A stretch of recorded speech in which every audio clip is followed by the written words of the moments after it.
How about just these 2 days? What's kind of the point of emphasis you're really hammering down on? I tell you what, our transition defense hasn't been good, and so we did a transition drill yesterday. We did another transition drill today. We've been in some close ball games and didn't execute down the stretch, and so today we worked on a couple of 2-minute games so the guys could feel a little pressure being down 3 or being down 1 possession with the other team having the ball.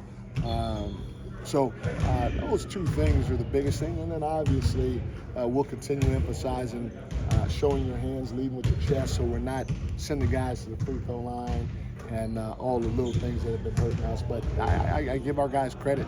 Like I said, everybody's positive, they're upbeat, they've come with a lot of energy and focus, and I feel these last 2 days we've gotten a little better.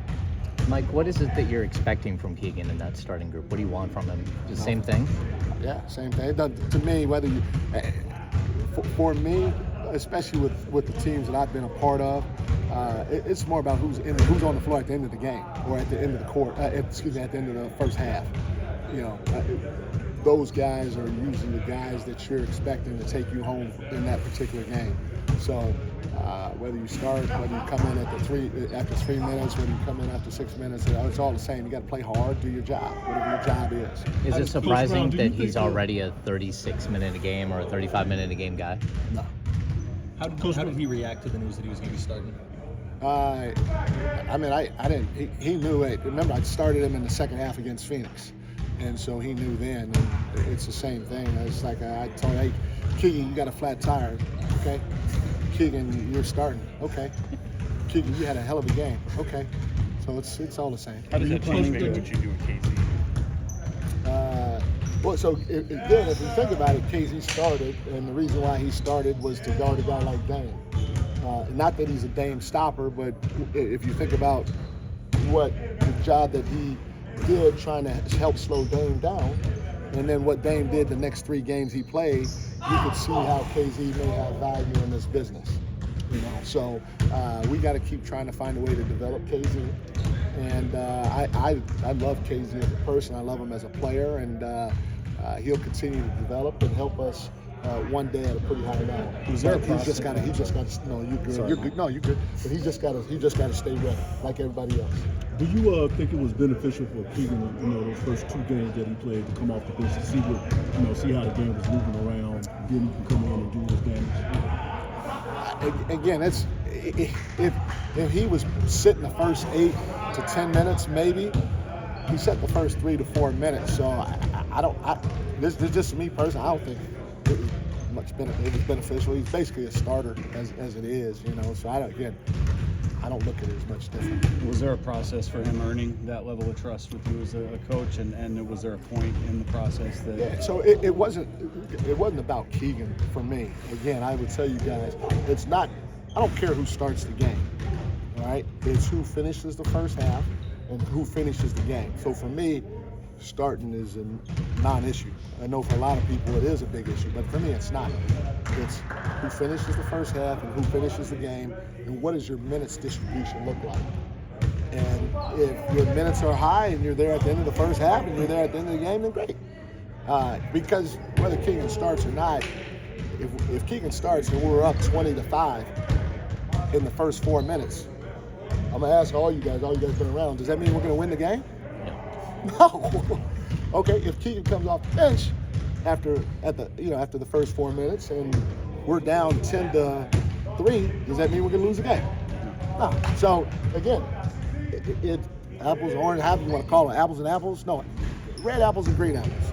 That might be better. It's all the same to me, but what it does is, my whole thought process, again, it's not about Keegan. It's about starting a guy with some length in KZ that can start off guarding Lillard, that can start off guarding Devin Booker, that can start off guarding this guy. That's your job, right? Try to make it tough on him the first 4 minutes.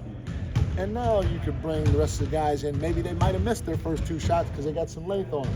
Now you bring somebody else in, and now they get a different look defensively. For me, that's what it was about. That's it. What do you think about Keegan's defense so far? What's that? What do you think about Keegan's defense so far? For a young fella, it's been good. I said this before. In the summer league, first of all, I thought he was a 4 when we first got him. And then I said, okay, well, he's a 3-4. And then after being around in the summer league, I said he's a 2-3-4. And now he could guard probably multiple positions, but he's still young. He does not know the league. He doesn't know the pace of the league and all that. So it's going to be a learning curve for him, which is I'm 100% okay with. But for a young guy, pretty good. How much, more guys. with the fact that you guys, that starting unit, you really haven't got much production out of your 2 forwards from the 3, how much does having Keegan inserted in that lineup maybe can open the spacing up for others? We'll see. I think we've done enough offensively to win a ball game. And I'm not concerned. I know there's been a couple of games where the first 3 minutes we might be down 10-2 or whatever. I'm not panicking. So I don't really care what production we get in the first 4 minutes as long as we're trying to play hard. So we have to do a better job defensively. We've done enough offensively to win all of our games. It's in my opinion. It's as simple as that. And the first 4 minutes of any game has not impacted what we've done the rest of the game. And so we have to be, we're 30th in the NBA in transition defense. So I hope that you guys print this because our guys need to see this and everybody else. We got to be better in transition. We got a guy coming in here tomorrow who's one of the best in the league. And if we're going to be 30th tomorrow against these guys, we can score 115 points. Keegan can have 30, AP can have 20, and we're going to get beat. Trust me. So we have to understand what winning priorities are.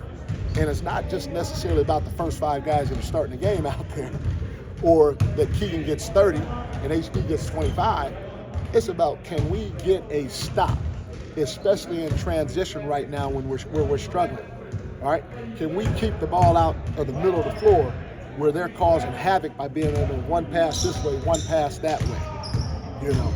Can we figure out how to get a 50-50 ball when it's bouncing in front of us and the other team gets it and now they kick it for a 3 or they score a big bucket when it's winning time? To me as a coach, those are the things that I'm looking at.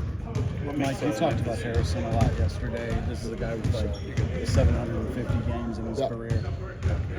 Are there concerns about his start to the season valid in your mind? Are there things you're concerned about, and how important is it to get him back to maybe the level he's been at the last couple of years to the team's success?